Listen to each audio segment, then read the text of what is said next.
Assalamualaikum warahmatullahi wabarakatuh. Hai semuanya, apa kabar? Semoga selalu dalam lindungan Allah Subhanahu wa Ta'ala ya. Amin, amin, amin ya Robbal Alamin.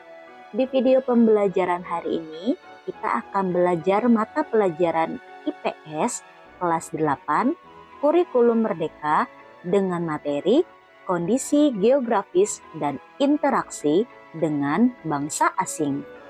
Sebelum kita memulai pembelajarannya, marilah bersama-sama membaca basmalah terlebih dahulu. Bismillahirrohmanirrohim. Mari kita mulai belajarnya. Tujuan dan indikator capaian pembelajaran pada video kali ini yaitu peserta didik dapat mengidentifikasi perdagangan Nusantara pada awal Masehi. Apa saja sih yang akan kita pelajari? Yang akan kita pelajari, 1. Bagaimana interaksi dengan bangsa asing di masa lalu. 2. Bagaimana perdagangan Nusantara pada awal Masehi. 3. Bagaimana perkembangan kehidupan masyarakat pada masa kerajaan Hindu-Buddha. Kita masuk ke submateri yang pertama yaitu 1. Bagaimana interaksi dengan bangsa asing di masa lalu. Pelayaran Nusantara awal Masehi. Ilmuwan Walters menyebutkan bahwa Koying sebagai kerajaan yang terletak di sekitar pantai timur Sumatera, daerah sepanjang pesisir Sumatera antara Jambi dan Palembang adalah lokasi yang paling strategis untuk pelayaran dan kapal-kapal menunggu angin muson untuk berlayar ke timur. Pada waktu-waktu tertentu, kapal bisa tiba ke Kanton dari Palembang dalam waktu 5 hari tanpa melakukan transit. Hal ini diketahui dalam sumber-sumber sejarah sebagai tempat transit yang terakhir untuk kapal-kapal dari India, serta tempat untuk mengirimkan komoditas dari India mungkin ditangani oleh pedagang lokal, membuat mereka melakukan perdagangan lebih ke timur ke Nusantara. Koying menjadi pemerintahan yang paling berpengaruh pada periode tersebut. Berdasarkan teks ini, kita dapat menyimpulkan bahwa kondisi geografis mempengaruhi kehidupan masyarakat Indonesia sejak masa praaksara. Teks di sini memberikan informasi bahwa telah terjadi hubungan dagang India, Indonesia, dan Cina pada awal Masehi. Sebagaimana terjadi dalam sejarah masyarakat India, pada awal Masehi adalah masa perkembangan Hindu-Buddha di India. Agama Hindu telah berkembang 2000 sebelum Masehi, sementara agama Buddha berkembang pada abad 500 sebelum Masehi. Jadi, dari tema sebelumnya dapat dipelajari bahwa proses kedatangan nenek moyang bangsa Indonesia. Pada awal abad Masehi, nenek moyang bangsa Indonesia telah tersebar di berbagai kepulauan Nusantara. Mereka meninggalkan berbagai kebudayaan yang bukti-buktinya masih ada hingga saat ini. Bahkan masih banyak kebudayaan tersebut yang berlanjut hingga sekarang. Nah, di sini ada lembar aktivitas 16 yaitu aktivitas kelompok, di mana masing-masing kelompok dapat mengidentifikasi barang-barang perdagangan yang ada pada masa awal abad Masehi. Sumber-sumbernya bisa cari di buku, internet, ataupun lainnya. Kerjakan hasilnya dalam diskusi kelompok dan dipresentasikan di depan kelas. 2. Bagaimana perdagangan Nusantara pada awal Masehi? Berikut adalah peta jalur perdagangan India dan Cina ya. Garis merah itu berada pada abad 3, garis hijau berada pada abad ke-5 sampai ke-7, sedangkan untuk garis yang oranye itu adalah umum ya. Hubungan dagang antara India dan Cina semula dilakukan melalui jalur darat, yakni dikenal dengan jalur sutra. Komoditas yang diperdagangkan saat itu yakni kain sutra dari Cina, sehingga jalur perdagangan tersebut dikenal dengan istilah jalur sutra. Jalur sutra membentang dari Cina melewati Asia Tengah sampai Eropa. Komoditi utama yang diperdagangkan adalah kain sutra dari Cina. Itulah mengapa jalur tersebut dinamakan sebagai jalur sutra. Selain kain sutra, wewangian dan rempah-rempah juga menjadi komoditas yang sangat laris di Eropa. Akan tetapi, sejak awal abad Masehi, jalur itu dialihkan melalui laut karena situasi jalan di darat di Asia Tengah sudah tidak aman lagi. Jalan laut yang terdekat dari India ke Cina yaitu melalui Selat Malaka. Selanjutnya, lembar aktivitas 17, aktivitas kelompok, di mana masing-masing kelompok ditugaskan untuk membuat peta pusat perdagangan Nusantara pada masa awal abad Masehi. Pengerjaan petanya itu di kertas gambar ukuran A3 menggunakan spidol warna, pensil penggaris, dan peralatan gambar lainnya yang dapat mendukung dan memperbagus peta tersebut.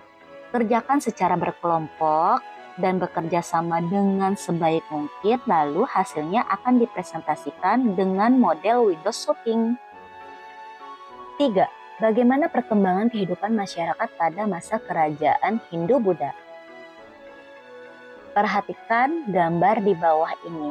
Berikut adalah gambar Candi Borobudur, Candi Muara Takus Jambi, dan Candi Prambanan. Apakah kalian pernah berkunjung, melihat, atau mendengar informasi mengenai Candi Borobudur di Jawa Tengah? Atau situs Muara Takus di Jambi? Apakah kalian pernah berkunjung, melihat, atau mendengar informasi mengenai Candi Prambanan di Jawa Tengah? Dan bagaimana perkembangan masyarakat pada masa kerajaan Hindu-Buddha? Pada masa praaksara nenek moyang yang sudah menetap di berbagai pulau di Kepulauan Indonesia, mereka senantiasa melakukan aktivitas yang sudah maju dengan memadukan kehidupan dengan bertani, beternak, dan berlayar. Kemampuan berlayar yang baik menjadikan mereka dapat berpetualang ke berbagai negeri di belahan dunia lain. Pada masa awal tahun Masehi, budaya India mulai menyebar ke kawasan Asia Tenggara termasuk ke negara kita yaitu negara Indonesia. A. Bagaimana masuknya Hindu-Buddha ke Indonesia? Pada awal bagian submateri ini, kalian telah mempelajari bagaimana hubungan Indonesia dan dunia pada masa awal abad Masehi. Hubungan tersebut bukan sebatas hubungan dagang saja, tetapi juga hubungan dalam sosial budaya. Prinsip kebutuhan dan ketersediaan barang membuat hubungan perdagangan dengan bangsa lain dapat berkembang dengan baik. Bangsa Indonesia mempunyai keuntungan dengan letak kepulauan Indonesia yang sangat strategis. Proses penyebaran dari kebudayaan India masih menjadi perdebatan para ahli bagaimana secara pasti mereka dapat diterima dan menyebar di Nusantara. Nah, kalian tentunya dapat memahami proses mereka menyebar melalui teori-teori dari berbagai ahli mengenai proses dan perkembangan budaya India. Nah, inilah teori masuknya Hindu-Buddha. Yang pertama, teori Brahmana, yaitu dibawa oleh kaum Brahmana atau kaum agamawan dari India. Lalu yang kedua, teori ksatria dibawa oleh orang-orang India yang berkasta ksatria atau prajurit. Teori Waisa dibawa oleh pengrajin, petani, hingga pedagang dari India. Teori Sudra dibawa oleh budak untuk memperbaiki taraf hidupnya. Dan teori arus balik, yaitu kebudayaan Hindu yang masuk berdasarkan atas inisiatif dari bangsa Indonesia sendiri. Itu ya, jadi ada 5 teori masuknya Hindu-Buddha ke Indonesia.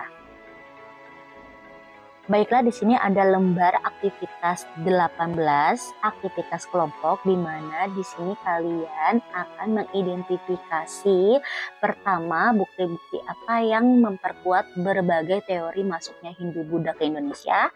Lalu kalian juga harus mengidentifikasi bagaimana pengaruh kebudayaan Hindu-Buddha pada sistem keagamaan, pemerintahan, sosial, ekonomi, dan seni budaya. Setelah diidentifikasi, tuliskan hasilnya di kertas dan presentasikan di depan kelas dan dibimbing oleh ibu. Oke, ini adalah peta jalur sutra darat dan laut yang tadi telah kita bahas ya. B. Bagaimana pengaruh agama dan kebudayaan Hindu-Buddha di Indonesia? Agama dan kebudayaan Hindu-Buddha yang menjadi awal peradaban masa sejarah di Indonesia yang berlangsung berabad-abad sampai pengaruh Islam datang. Agama dan kebudayaan Hindu-Buddha membawa dampak perubahan besar dalam diri bangsa Indonesia.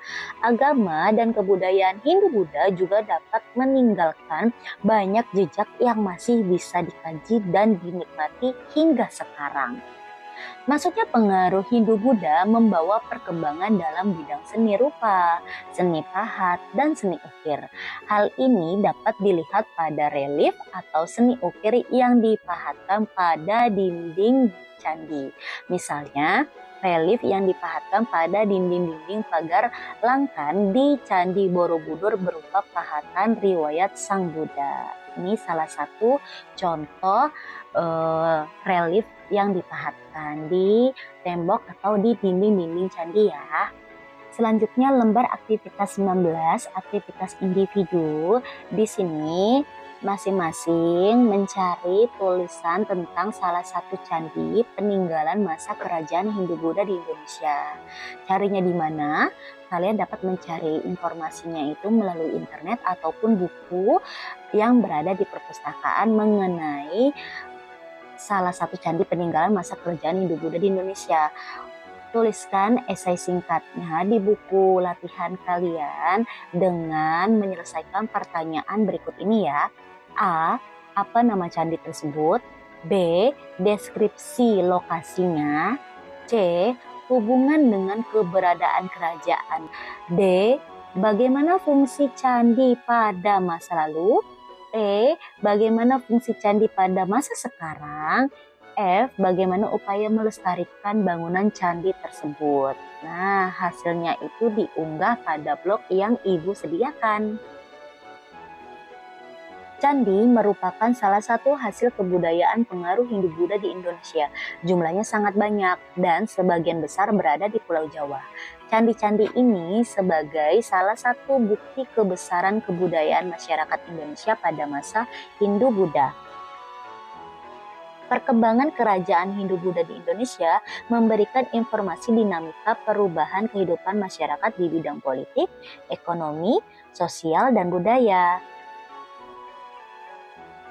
Bagaimana pengaruh Hindu-Buddha dalam kehidupan masyarakat di Indonesia? Di sini kalian dapat mengerjakan lembar aktivitas 20, aktivitas kelompok, di mana masing-masing kelompok mendiskusikan bagaimana pengaruh kebudayaan Hindu-Buddha dalam perubahan lingkungan alam dan sosial di Indonesia.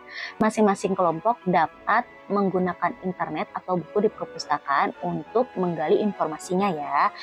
Tuliskan laporannya dalam bentuk infografik dan selesaikan pertanyaan berikut ini. A. Bagaimana pengaruh kebudayaan Hindu-Buddha dalam penggunaan sumber daya alam? B.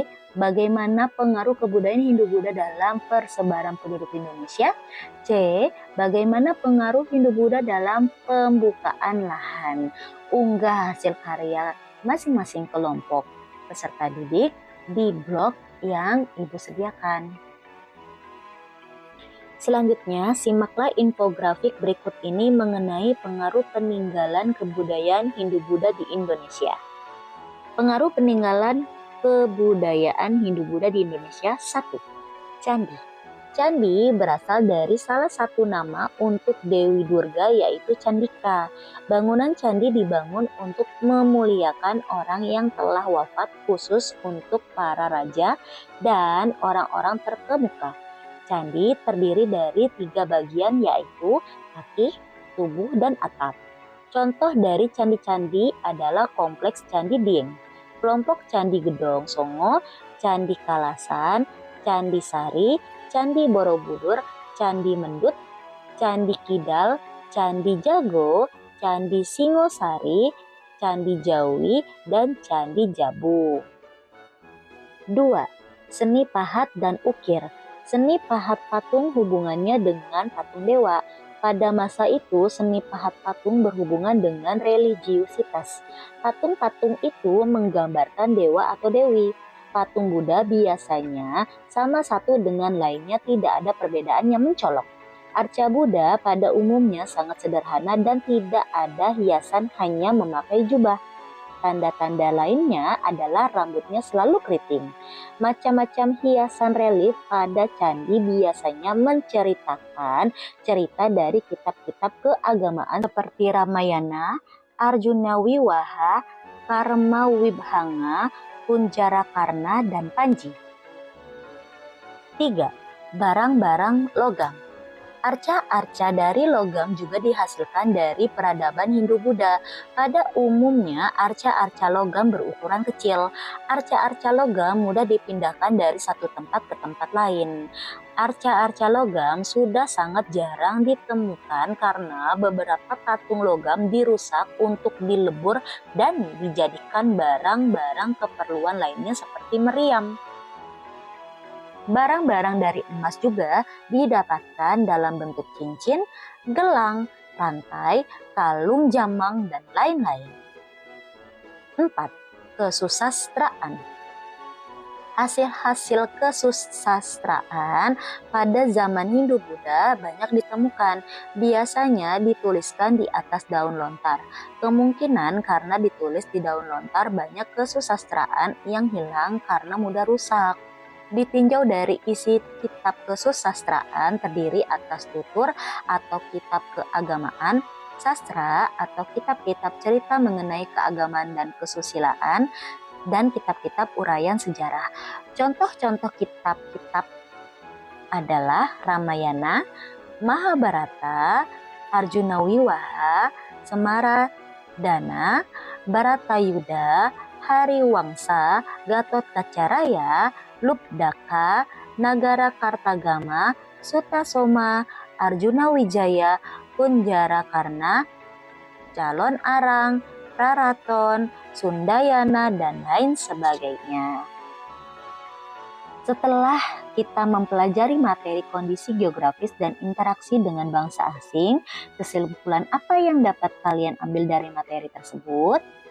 Pengetahuan apa saja yang kalian peroleh? Sikap apa yang dapat kalian kembangkan? Keterampilan apa saja yang dapat kalian kuasai?